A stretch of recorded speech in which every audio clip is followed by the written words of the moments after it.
Hey guys, coming at you again with another deck tech. This time I'm going to be showing off and showcasing another creature deck that I love. A little bit about me, if you haven't guessed already. I love creature decks, bringing out big creatures and finding out ways to cheat them out. I've built Abzan decks, mono green, Marin type of Golgari decks to bring out creatures. One thing I've never tried before that I'm really excited about is using NAYA. So the commander that I chose to build is Atla Palani, Nest Tender. This deck is probably one of the best that I've seen at cheating out creatures. The whole deck is revolved around it. It's got an amazing effect. So if you'll like this type of deck, if you love just dropping big creatures, a little bit of randomness, so it's different every time. It's not a one-size-fits-all, one-trick pony kind of deck where you do the same thing every time and get the same result, no infinite combos. It's really based on the randomness, which I think is part of the red that's in the deck. As well as being able to drop giant dragons, dinosaurs, eldrazi, any cool creature that is in these three colors that you like can be thrown in technically. And there's even builds where people basically have 20 to 30 creatures and out of a pool of 50, and they just randomly select 20 to 30 and throw them in their deck, and so they don't even know when they're starting. They don't even know what creatures are in the deck, and it's a surprise to them too. That's kind of cool. It keeps things interesting so they don't go from being stale, but this deck definitely does not get stale. It takes a long time, and you can constantly switch out the creatures. So a little bit about the deck. I'll go through the commander right now. Atla Palani, Nest Tender. She's NAYA colors, so white, green, red, and a colorless for a 2/3 legendary creature, human shaman. She has a tap ability, so you pay 2 and tap her. Create a 0/1 green egg creature token with Defender. So with Defender, it can't attack. It doesn't have a power. It's a 0/1 green egg.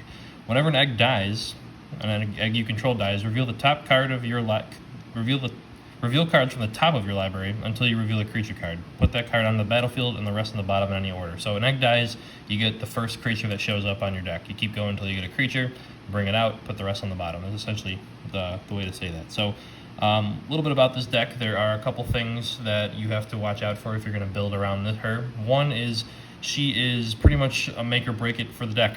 So if she's not on the field, it's very hard to get your engine running. She is the engine, so she's one of those commanders that really needs to be protected and stick around. She's also one of the commanders that other people know that, and so they're going to try and take her out as soon as possible, so there needs to be some protection built in. Basically, you need to advance your board state without doing it with creatures. So one of the biggest problems with the deck is the fact that creatures can be randomized, so you don't know what you're going to get. The problem with that is you basically want giant, awesome creatures every single time. So to guarantee that you get that, you basically have to find cards that can do what you need to do without them being on bodies or on creatures, essentially. So you need to ramp without creatures. You need to be able to sacrifice the eggs without creatures. You need to be able to protect yourself without creatures because you want your creatures to come out. The worst thing you can do is build up your Silk Commander, do all this stuff, sacrifice an egg, and you get a 1/1 mana dork.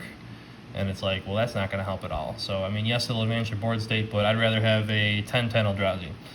So to guarantee that you get something good, so that every time an egg dies, you're getting something nice and juicy, some big creature, you have to basically build around that. So I'm going to go through the deck right now. I'm going to go through some of the reasons why I play some of the cards I do, but we'll start with the land base first. Pretty self-explanatory.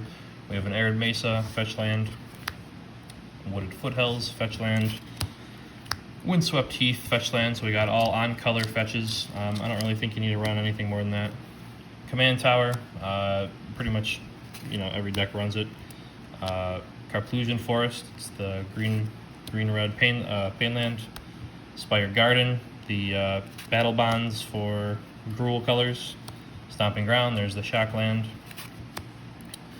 Crag Crown Pathway. It's the flip land, so you can either flip it, you can play it as a mountain or play it as a forest on the other side, depending on what you need when it comes up.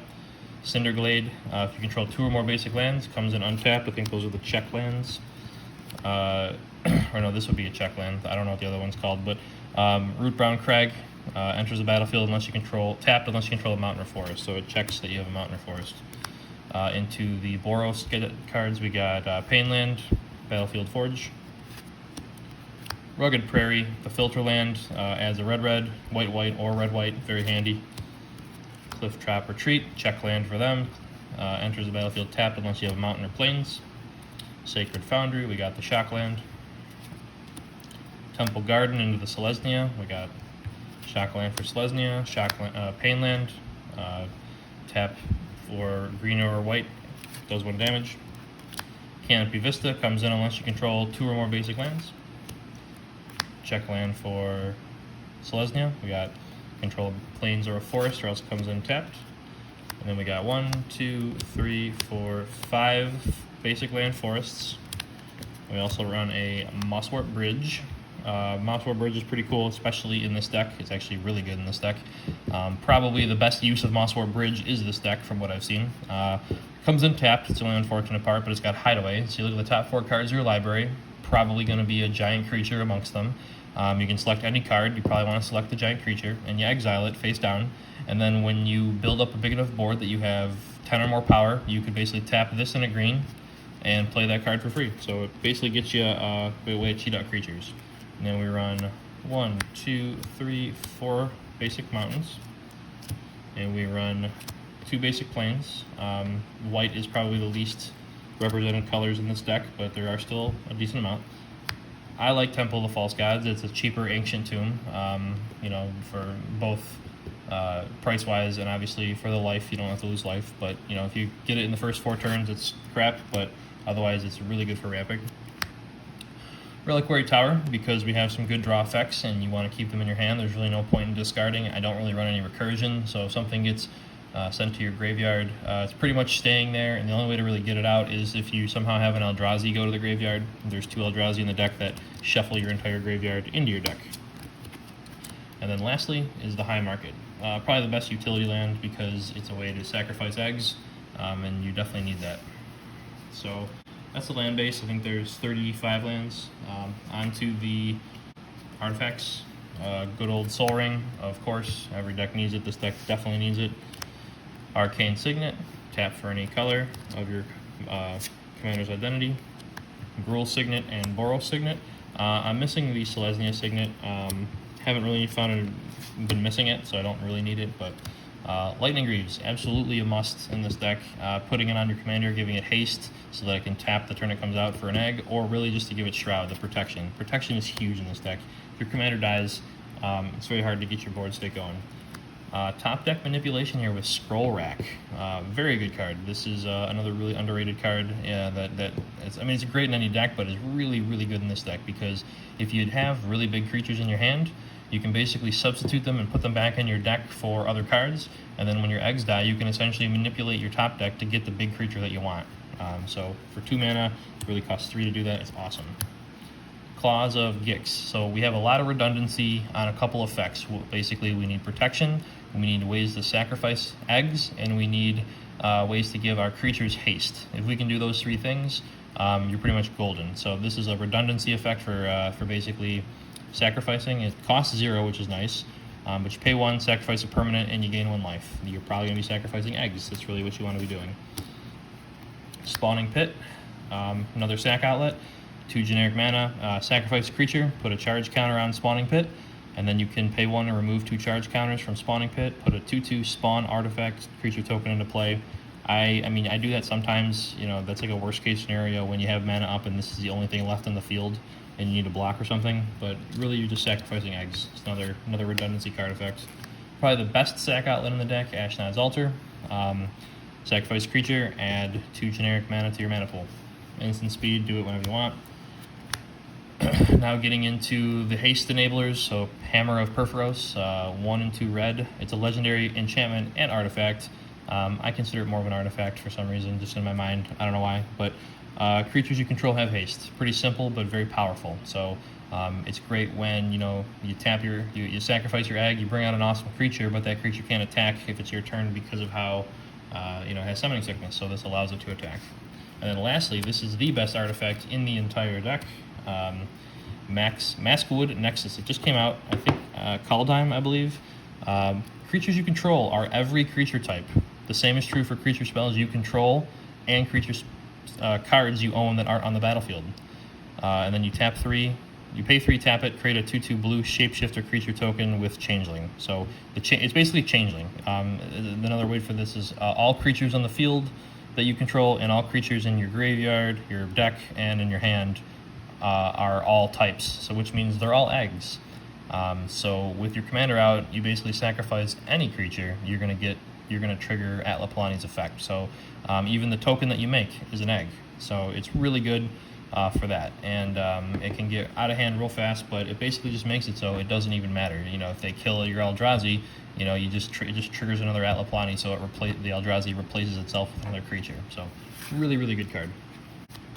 So next we're going to move on to the enchantments. So again, we got some redundancy on effects. This is a sack outlet. It's a worse version of the next card, but makeshift munitions. 1 in a red, pay 1 generic, sacrifice an artifact or a creature. Makeshift munitions deals 1 damage to any target. So it's pretty nice. It's a pinger, so you can take care of those pesky 1/1s that are bothering you. You know, your opponent's mana dorks, you know, blood artists, whatever it may be that you need. But what's cool is you're basically sacrificing an egg. Sacrificing an egg to do so. You can also do it to planeswalkers. You can do the damage to players directly. So great card. And then its better cousin is Goblin Bombardment. Sacrifice a creature, so not artifact, but a creature. Goblin Bombardment deals 1 damage to any target creature or player. And that's his old text, so you can obviously redirect player damage to planeswalkers.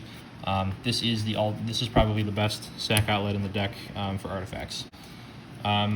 So what happens when you can't combo off? What happens when you can't get out creatures with the Atla Palani way? This is kind of a backup.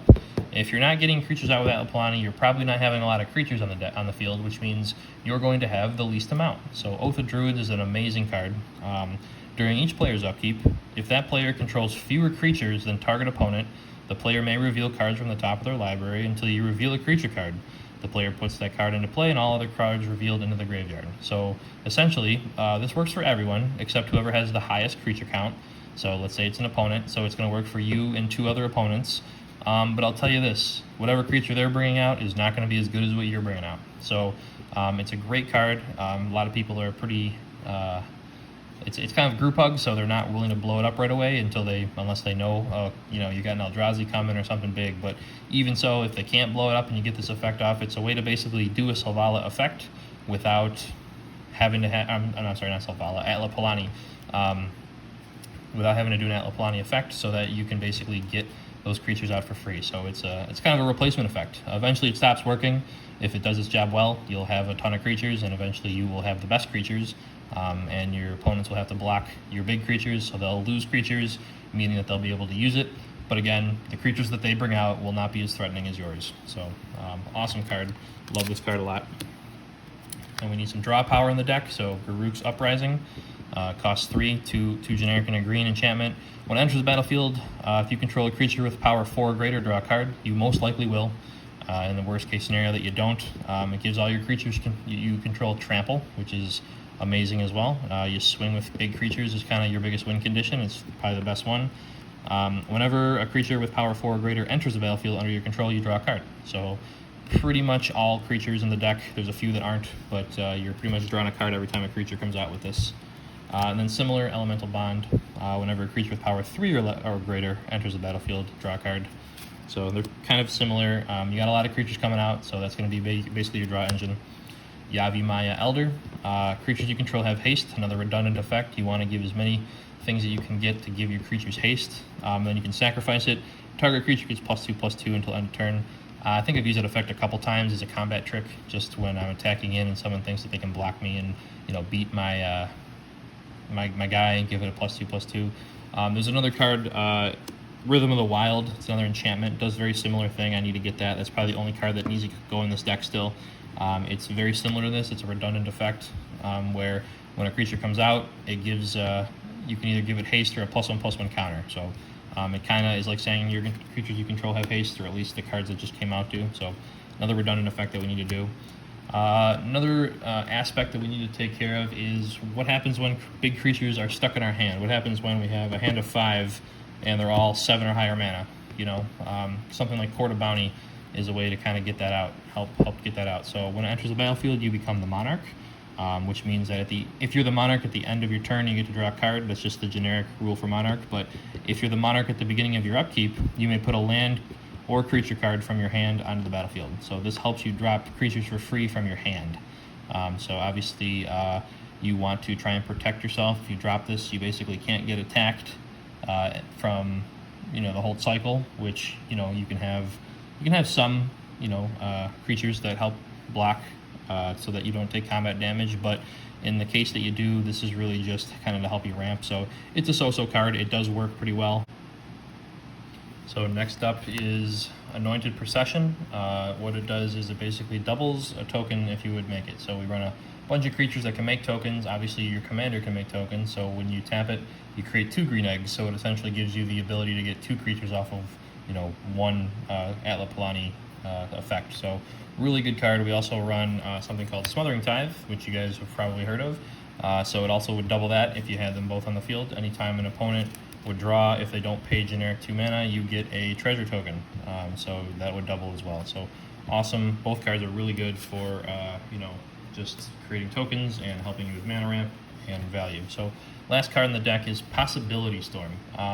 This card is great. The best thing about this card, and the reason why I put it in, is for protection. So if you have an Atla Palani out and you drop a Possibility Storm, it's extremely hard for opponents to coordinate a way to get rid of it. So they have to basically randomly get a removal spell or a board wipe in their deck. So they have to cast an instant, and they have to go and search. You search your library until you get another instant, and you cast that instead.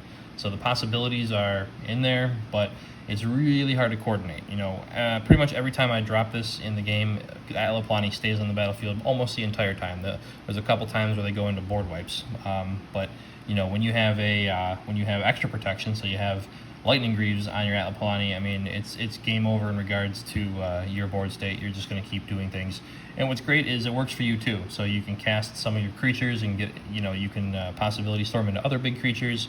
You can cast your one mana sorceries, instants, enchantments, whatever, and get a lot of big ones out. So typically when you do that, you want to just cast all the low costs in your hand to randomly get bigger ones if possible. So really good card. I just like the chaos effect, the randomness. It's part of the fun. This deck isn't trying to take itself too seriously, but at the same time, it runs amazing creatures that Possibility Storm can help protect. So that is the last of the enchantments. We're going to get into the sorcery now, instant and sorceries. So, like I said, we need to find a way to ramp without creatures, because that is most important. I want to save our creatures, our big creatures, for all of our creature slots need to be saved for big game-winning creatures. So we run the sorceries of ramp. Ramp and growth, search your library for basic land, bring it out tapped. Farseek, search your library for a plains, island, swamp, or mountain card, put it on the battlefield tapped. You can't search a forest with this, but you can search shocklands, which can essentially give you green mana if you need it. Cultivate, of course, very similar also, Kodama's Reach, but what Cultivate does, we'll show the shiny one. What it does is it searches your library for up to 2 basic lands, reveal those cards, put 1 on the battlefield, 1 into your hand. Kodama does the same thing. And then the last of the ramp package is Skyshroud Claim. It's 4 mana, but it's really 2 mana. Search your library for up to 2 forest cards, put them onto the battlefield. They do not come in tapped, so you can go get 2 shocklands. You can go get your Temple Garden and your Stomping Ground. Bring them both out, tapped, or untapped, I'm sorry. Yeah, it costs 4 life, but at the end of the day, you're going to basically reduce the cost of this by 2 because you're going to get refunded 2, and now you can use those 2. So, awesome card. I highly recommend it. Now kind of getting into some targeted removal. We got Nature's Claim. Destroy target artifact or enchantment. Its controller gains 4 life. Great card. Swords to Plowshares. I would say every white deck needs it. I don't run Path to Exile just because I don't want to give my opponents lands. This is a little bit better. I would say gaining them some life is really no big deal, because whatever life they gain, my creatures can pretty much take it away the next turn. Wear and Tear. You can cast one or the other. You can destroy target artifact or destroy target enchantment, or you can entwine it for both. Or fuse it for both, I'm sorry. Vandal Blast. Artifact Hate. You can destroy target artifact you don't control, or if you overload it, you destroy each artifact you don't control. So it's an artifact board wipe for everyone but yourself. Awesome card. Sundering Growth, another destroy target artifact or enchantment, and then Populate. And what Populate is you create a token that's a copy of a creature token that you control. So if you have Eggs out, you basically make another egg. If you have your enchantment anointed procession out, you make 2 eggs just off of this one card. So it could be 2 green or 2 white, or a green and a white. You destroy something and then you create 2 eggs. It's pretty good value, pretty great card. Chaos Warp, because it's non-permanent, or I'm sorry, it's not a restrictive permanent. You basically just target a permanent, shuffle it into the library, and then reveal the top card of that library. And then if that's also a permanent, they can put it on the battlefield. Usually it is a permanent. Usually they do get something, but it's usually not as good as the thing that you need to get rid of. So if you're getting rid of, I don't know, their commander, they'll get something, but it won't be as good as their commander. I'd rather have the commander off the field, or something annoying, or something suppressing, or whatever. So great card, just because it can be any target permanent. I only run 1 board wipe right now. I may need to up that. I don't run a lot of things that have indestructible. We don't have Angel of Avacyn in the deck. I only have 1 of those cards, and it's in my Carador deck. But Day of Judgment, simplest text I've ever seen. Destroy all creatures. It's like Wrath of God effect. Pretty low cost for it in the colors we have. Pretty decent. So, and then getting into some sorceries as well, we have Gamble. This is our only search card. Depending on how many cards you have in hand is whether or not you want to actually search it. You search for a card, put it in your hand, and then you have to discard a card at random. So you can discard the card you searched. So it depends on what you have. If you got no other cards in hand, you're absolutely discarding it. So the only time that would be guaranteed useful is if you search for an eldrazi, so you discard it and shuffle everything back into your deck. I have done that before, and it's helped out. But the more cards you have in hand, the better chance you have of playing this. So just strategize around that. Natural Order, awesome card here. Basically 2 green and 2 colorless. As an additional cost to this, you have to sacrifice a green creature, which will be an egg, almost a 99 to 100% of the time. Search your library for a green creature, put it on the battlefield. So this is essentially a 2-for-1. You sacrifice an egg, you go and get a green creature, puts it out. When the egg dies, it also triggers Atla Palani. So you basically get 2 big creatures. One of them you get to search, and it brings it out both onto the battlefield. And then lastly is Selvalla's Stampede. This is one of those everyone participates cards. Council's Dilemma, starting with you. Each player votes for wild or free. You reveal cards from the top of your library until you reveal a creature card for each wild vote. Put that card on the battlefield, then shuffle the rest into your library. And then you may put a permanent from your hand onto the battlefield for each free vote. So they vote wild or free.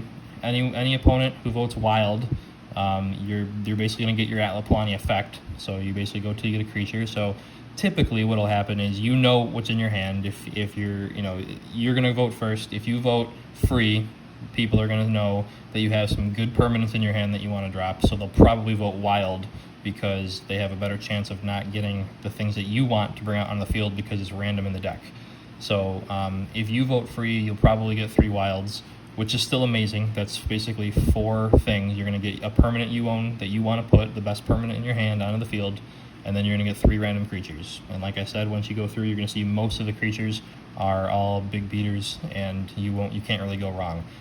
It's also possible that you don't have any good cards in your hand, or no more permanents, or maybe you just got lands or sorceries, and so you'll say free. That would be the worst case scenario. If you say free, people will probably say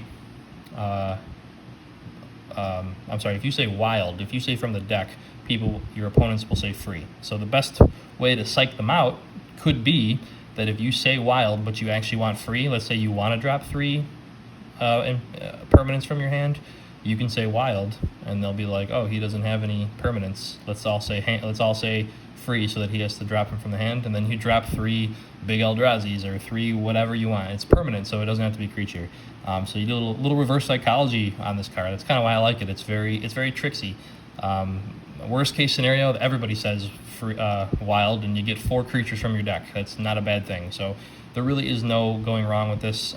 You just kind of got to be a little strategic about the advantageousness of how you actually play this card. But I really like it a lot. Every time it's a little different, and it's scary to them no matter what.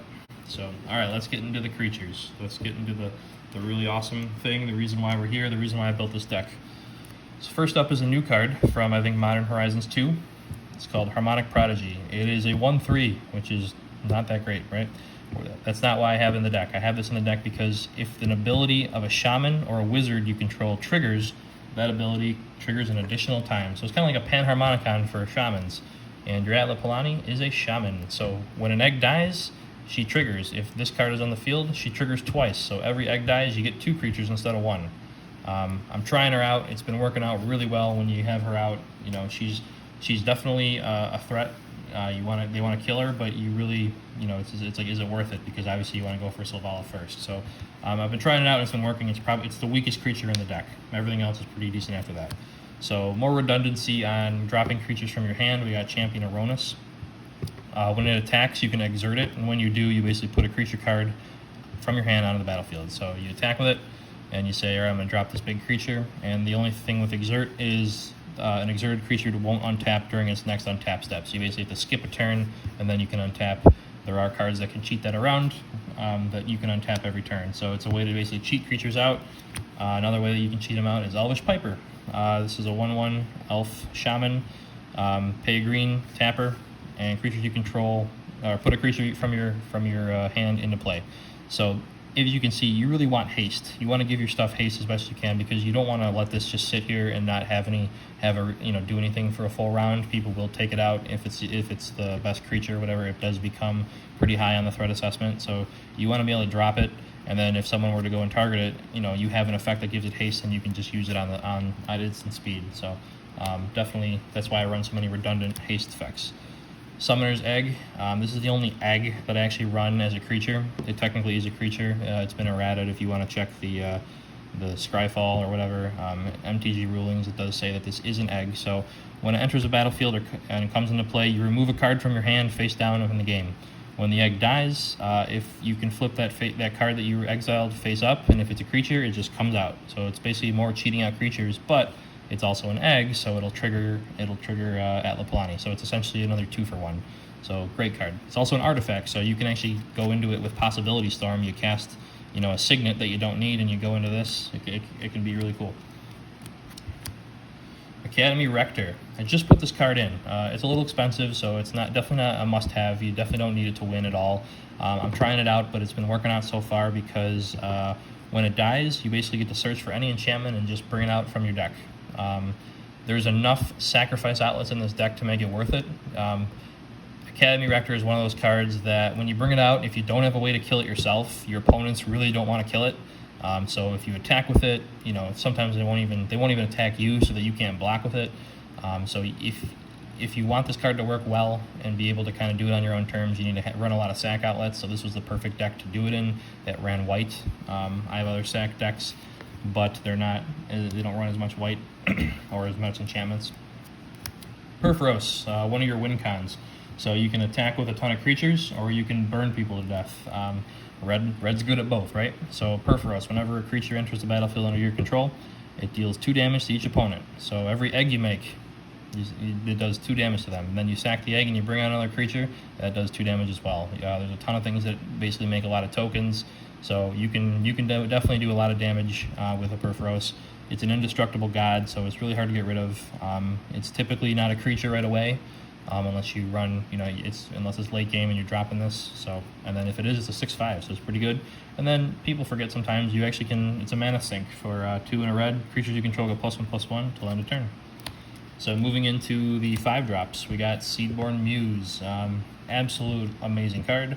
Basically, you get to have a turn during everyone else's turn. So you untap all your permanents during each other player's untap step. So that essentially gives your creatures vigilance. It also untaps Atla Palani, which has a tap effect. So you can make at least 1 egg at every turn, not just during your turn. So, you make 1 on your turn. You make 1 on your other 3 opponents' turns. You sacrifice all 4 eggs at the end of your last opponent's turn right before your upkeep. And if you don't have something that has haste, then all your creatures, all 4 of those creatures will come out with haste. So you basically went from a little tiny board to a giant board, in the matter of 1 phase.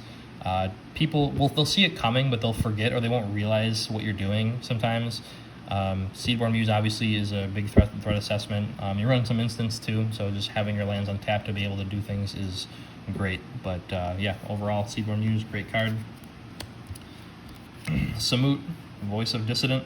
It's a human warrior. It's a green, red, and 3 for a 3/4 with flash, double strike, vigilance, and haste. Reason it's in the deck is because other creatures you control have haste, so it's another redundant haste giver, but this is probably the best one because it also is pay a white, tap her, and untap another target creature, which will be your commander. So you can use Atla Palani, get out an egg, untap Atla Palani with her effect, get out another egg. If you have a sack outlet out, you can sack both of the eggs, get 2 really big creatures, and she's also giving them haste, so it's very synergetic with your commander. Nesting Dragon. Now we're kind of getting into the big creatures, big beaters. This card is awesome value. It's flying 5/4. It's got landfall. Whenever another land enters the battlefield under your control, you create a 0/2 red dragon egg token with Defender. And then when this creature dies, you create a 2/2 red dragon token as well. So it's a lot of text, but basically I don't have the token for it, but I do have the other magic card, which is Dragon Egg, which is literally the same exact thing. So this is the token that it creates, so just ignore the mana cost, but this is basically the token. And then when this dies, it will trigger Atla Palani, but then you also get a 2/2 dragon that you can basically pump up for every red you pay. It's a nice little perk. I use it because it's another way to create more egg tokens, but it also can create a dragon. So you're getting like 4 creatures out. If you have a Perfrose, that's 8 damage. So it's a great card to be able to just keep getting eggs. You can make eggs if for some reason Atla Palani's dead or never has been cast, whatever. More burn damage here. We got Terror of the Peaks. There's a lot of dragons in this deck. Another reason why I wanted to build it. I'm not a fan of the Dragon at the time just because of how, I don't know, it costs a lot. I don't like 5-color decks. I try to avoid them just because you can't focus on one color that's really good. But I had an Dragon. I took it apart. So this is kind of like replacing my dragon deck. It's not quite tribal, but it makes sense. Atla's Palani is a nest tender, and dragons hatch out of eggs, so it's kind of cool. Anyways, Terror of the Peaks is a 5/4 with flying. Spells your opponents cast that target it cost 3 additional life to cast. That's kind of just a cool little perk benefit, not really the reason why it's in the deck. The reason it's in the deck is because whenever another creature enters the battlefield under my control, Terror of the Peaks deals damage equal to that creature's power to any target. So it's that Warstorm Surge enchantment card on a stick. So it comes out, and then any creature that comes out after that, you're going to do damage to anything based on its power. So you bring out, an Eldrazi, one of the big beater creatures that we have. You bring out an 8/8, a terracidon.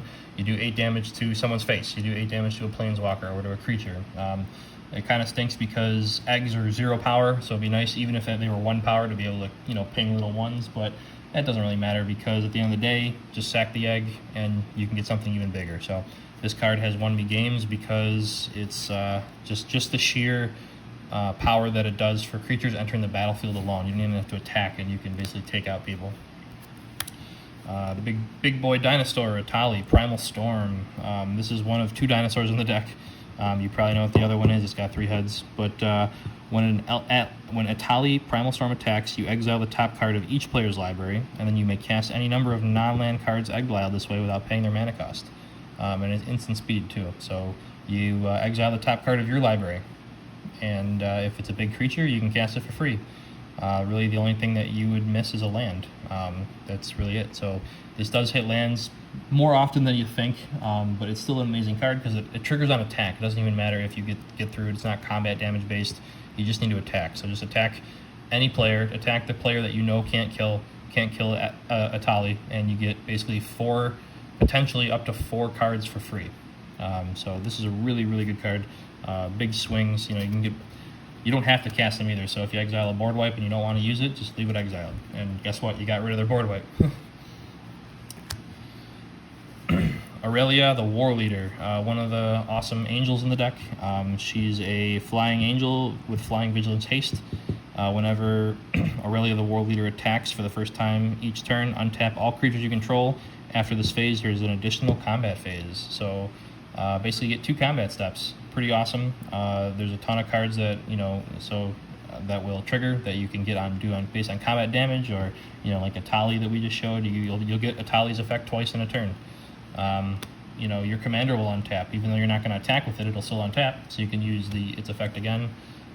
Just an awesome card. The double combat damage scares a lot of people, especially when you have cards with Annihilator on them.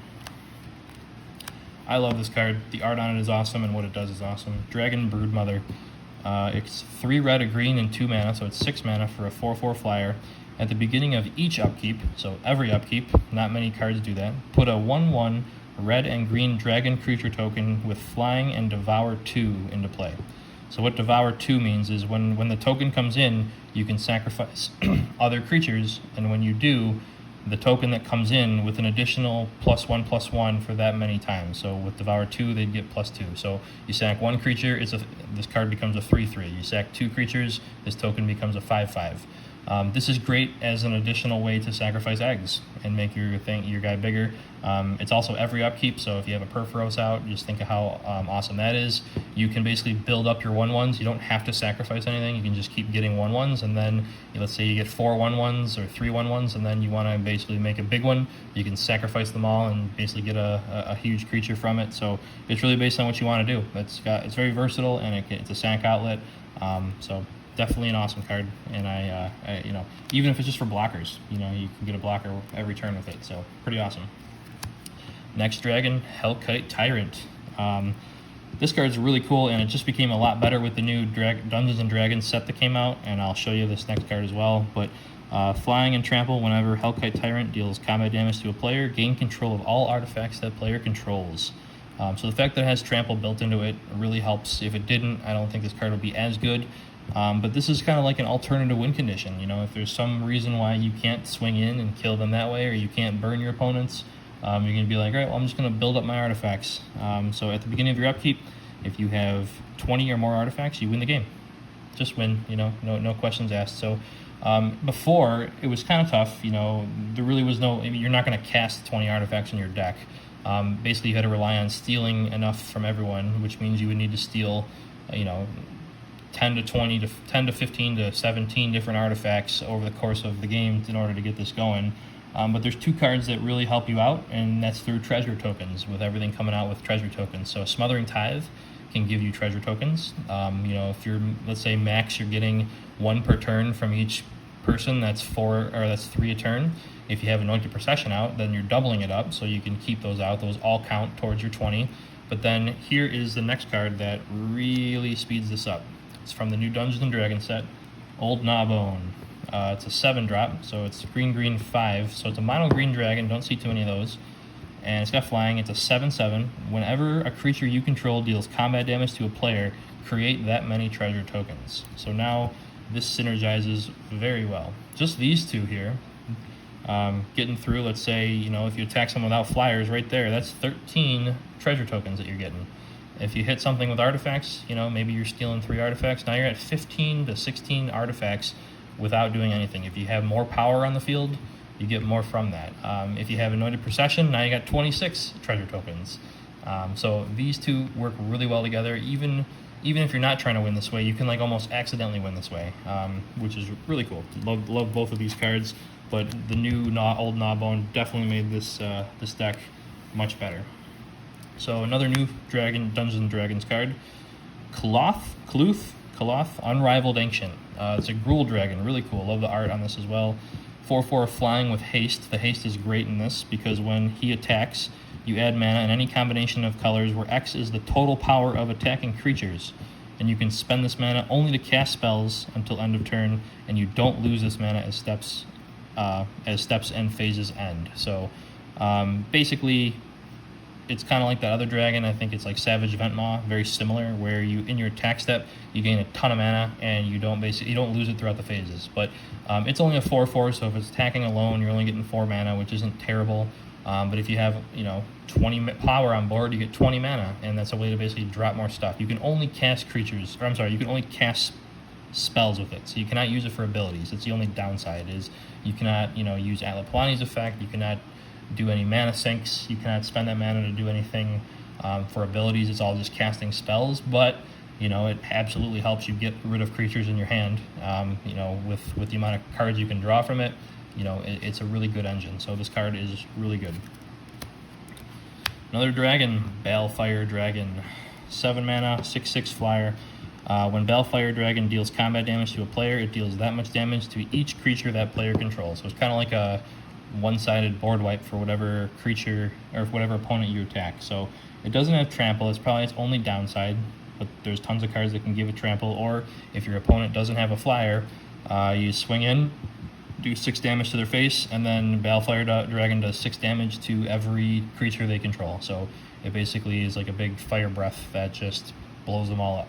Awesome card. You know, it gets rid of a lot of pesky creature, small creature decks, token decks, you know, the swarm decks. Very cool card. Gisela, Blade of Gold Knight. Another angel, another Boros angel, flying first strike 5/5. If a source would deal damage to an opponent or a permanent an opponent controls, that source deals double damage to that player or permanent instead. So Gisela basically doubles your damage. First thing that comes to mind is Perfrose. Every creature that comes out now, it costs 4. Obviously, if you're swinging in with big creatures, it'll do double their damage. You can do double damage to people's faces with Terror of the Peaks. So 5/5 dragon comes out while this is already out. It's doing 10 damage instead of 5. So things speed up much faster. And then the other cool part is it halves all damage done to you. So it makes all your creatures even stronger, because even if you go up against something with the same power and toughness, their damage is still going to be halved and yours will be doubled. So it's really not equal. So this card just really, with halving and doubling for you and against you, is just great. This is an awesome card. Really combos with Perfrose, but Avenger of Zendikar. When it enters the battlefield, you create 0/1 green plant token creatures for every land you control. And then when you play a land, they all get +1/+1 permanently. So, you know, again, Anointed Procession doubles the amount of counters. Perfrose with the Gisela out, you know, every plant is doing 4 damage. If you got 10 lands, there's 40 damage, you know, to everyone. So it definitely creeps up there, and the damage, you don't even need to attack, but this is great. It's also great for blockers if you need it. Just a good card overall, synergize as well. Omnath, Locus of Rage. You guys have seen this before. This was a very famous commander at one point.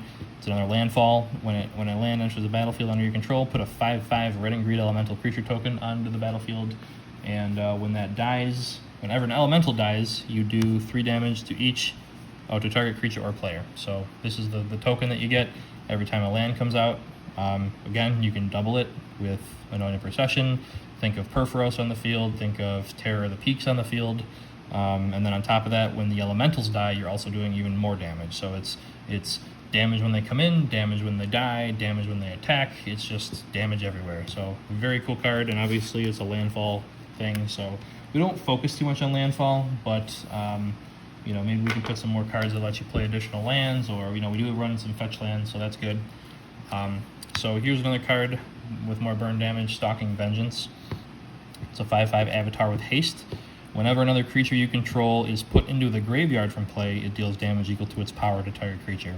So between this and that Terror of the Peaks card, you basically have two, you have creatures coming and creatures going, and they're both doing damage. So you got Terror of the Peaks as well. So if both of these are out, when a creature comes out, it's doing damage with this card. Then you run, obviously, a lot of sack outlets. If someone board wipes, or you just need to, you know, you can kill someone quick, you sacrifice, and this will do damage based on it when it leaves. So you bring out an 11/11 Eldrazi, you do 11 damage with Terror of the Peaks, sacrifice it when you need it, does 11 damage, so that's 22 damage just for coming and going. So the inflicting damage is real in this deck. It's pretty awesome.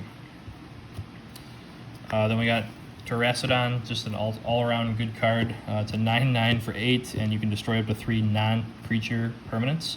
And for each creature, for each permanent you destroy this way, put a 3/3 green elephant onto the battlefield. You can destroy your own too if you want. You know, if you're just looking to, you know, basically you have that combo going again. You have Terror of the Peaks, you have Stalking Vengeance. If these are out and you bring out a Terracidon, destroy 3 lands even if you want. Just dumb things you don't need.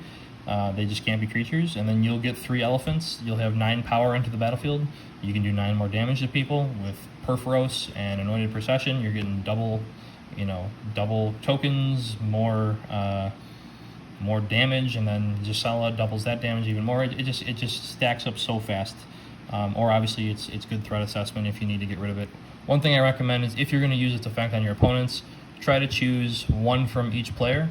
It just helps keep the board, I guess, or keep yourself at a level not a level playing field, but not have the threat all on you. You don't become arch enemy. mainly because what I've done before, and only if you have to, really, I guess. But if you're gonna blow up 3 permanents on one person's field, and then give them 9 power worth of creatures, they're probably gonna come after you with the vendetta, just because. I mean, that's what I'd probably do myself. So I try and split it up. Obviously, threat assessment might say differently. So if you need to take them out, you can. But it's not like drop a terracidon, blow up 3 of your lands. When there's a Soul Ring and Arcane Signet and Rhystic Study and Contamination or something. I don't know, but you definitely don't want to do that. You want to try and mitigate any hate towards you as best you can. Your creatures will already have enough hate. Stonehoof Chieftain. Trample Indestructible. Whenever another creature you control attacks, it gains Trample and Indestructible until end of turn. So this technically is a way to give all your stuff Indestructible, but it's only for half the turn, and it's only on your turn. So it's a little tough. This creature itself has Indestructible, so that's great. But the fact that things get Trample and Indestructible, this is a game-ending card for sure. You swing in with all your flyers.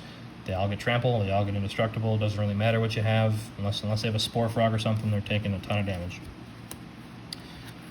Platinum Imperium. This card was added a little later after I realized that people go for you. You kind of become arch enemy when they know what's in your deck, and the fact that turn 5 or 6 you can have a huge 12-drop Eldrazi on the field if the random chance allows. So I needed a way to not lose so much life. This was the best way to do it. Your life total can't change. So as long as this card's in the battlefield and you don't block with it, you don't block with any creatures, you just can't take damage. So your life total can't change, which means you can't pay life either. So your fetch lands become useless. You can't pay a life. You can't shock your lands in, just so you know, because if you can't pay the life, you can't even activate it. So there's a couple downsides, but overall it's much better than that. So it just basically makes it so your life total can't change. It's probably it's worked out well, and it's also an 8/8, so it's great. One of the other dinosaurs in the deck is a primal calamity. Cost 9. It's red, green, white, and then generic 6 for a 9/9 with vigilance, reach, and trample. And if you cast this from your hand, you untap all lands you control. So you typically don't cast it from your hand. You're typically getting it for free off the eggs. Dinosaurs hatch from eggs, so that's another reason why it's in the deck. It's just on theme. It's pretty cool. But it's got 3 awesome effects that you can use at instant speed during any time. So 2 in a red, it deals 3 damage to any target creature. 2 in a green, you can destroy target artifact or enchantment. 2 in a white, you can gain life. So this is technically another life gain, but you really don't use it for that. The other 2 are really much better for it. So the green one is really good, and then the red one can be good if you can actually kill the creature, or if the creature's about to kill one of yours, and you can weaken it before you block. Now we're getting into the rest. Is Eldrazi, Void Winnower. Generic 9 for an 11/9. This is Mr. Can't Even. It's an Eldrazi. Your opponents can't cast spells with even converted mana cost, and 0 is considered even. And they also can't block with creatures with even converted mana cost. So any of your opponent's commanders who have even, so 2, 4, 6, 8, 10, whatever, they cannot block any creature that they play, and it actually stops a lot of cards in hand. There's a lot of board wipes are even converted mana cost, so we'll say it that way. And it's an 11/9, so with Terror of the Peaks, you're doing 11 damage to someone's face when it comes out. If you end up having to kill it with Stalking Vengeance, still is another 11. I think I've taken someone from 40 to 0 with this and one other card, because they both came out. I pinged them for 20, and then I just sacrificed both, and I pinged them for another 20. So amazing card, love it. 11/9 for 9 generic mana is ridiculous, I think. Eldrazi's are ridiculous. Kozilek, the Great Distortion. It's 2 and 8, I guess, so 8 generic mana, and 2 of it needs to be generic mana or colorless, so there's enough lands and mana rocks in the deck that you can create colorless, or you could just, if you don't want to, if you can't, you just bring it out with Atla Palani's effect if it's off the top of the deck. So if you do that, you miss out on this casting cost, which is when you cast it, if you have fewer than 7 cards in hand, you draw cards equal to the difference. It's got Menace. And the cool part is your NAYA deck now has the ability to counter cards, because you could discard a card with converted mana cost X, and you can counter target spell with converted mana cost X. Pretty decent. Obviously it's a little bit luck. You have to have the correct cards. If you have a lot of big creatures, you're probably not discarding a 9. Maybe you can counter an expropriate or something, but it's rare that you're discarding the big creatures. You usually have to give up your targeted removal, but it's in good cause. But still, just the ability to have it. And then it's a 12/12, so, you know, it's a big beater. Here's the other Kozilek, Butcher of Truth. 10 generic mana for a 12/12.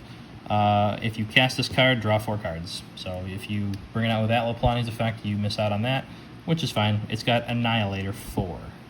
When this creature attacks, defending player sacrifices 4 permanents. So that's before anything else. All you gotta do is swing at them, target them, and they immediately have to sacrifice 4 permanents.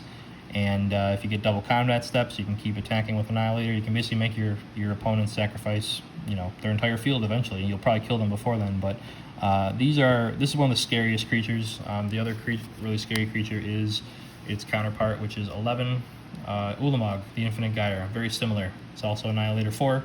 It's indestructible, which makes it even better. If you cast this card to start destroy target permanent, you may or may not do that. But at the end of the day, both of these are probably the best creature cards in the deck. And if they die, they go right to the graveyard and they shuffle your entire graveyard into your hand, into your deck, which is fair to me because, you know, I don't want this thing dying and then just have someone else reanimate it. Basically means that you can never reanimate this card. It's always going to go back. But it also stops you from being milled out. So unless they're both in your hand and your opponent has a mill deck, you stop yourself from milling yourself out, which is great. So you can have both of these on the field and you have Annihilator 8 essentially. And then lastly, if you really want, you can have Pathrazer Ulamog, another Annihilator card. It's a 9/9 for 11. It's got Annihilator 3, which is a little worse, but the cool part is it cannot be blocked except by 3 or more creatures. So if they're trying to kill it, they need to block 3. You're probably killing those 3, and then on top of that, when you attack, they have to sacrifice an additional 3. So it's kind of a 6-card destruction for whoever you attack with it. So that is the deck. Going through, you know, the creatures are all big boys. When they come out, they're all pretty threatening, and I just really like the deck overall. It's kind of satisfied my ability or my desire to want to cheat out big creatures. I didn't have a deck that played red, so I wanted a deck that did that in red. And let me know what you guys think. You know, if there's any additions, any combos, any cool things that you missed. At one point, I had It That Betrays in the deck. That's 12 mana, and it's got the Tegrate effect. Took it out because it's really, I mean, you don't need it. It's only Annihilator 2, and you win pretty much before that. I also had a couple other spells in the deck that I took out, an artifact equipment, one called Staff of something. I'm trying to blank on it, but it's basically equips to the shaman, and then it pings the egg, and then it untaps itself, and you can basically create a really good infinite combo where you basically bring all the creatures out from your deck when you do that. The problem I found with it is I was drawing it after Atla Palani was already on the field, so it costs 2 to cast and then 4 to equip. You can equip it for free if it's already on the field when a shaman hits the field, but that didn't happen enough, and so I basically found that it was 6 mana just to equip it, and then you gotta tap it, and then you really it only combos off if you have like an Ashnod's Altar. So it was very contingent on getting a few cards. I took it out, and the deck just works a little bit more smoothly, so I do like that. But yeah, let me know if you have any other comments. Thanks, and looking forward to hearing from you.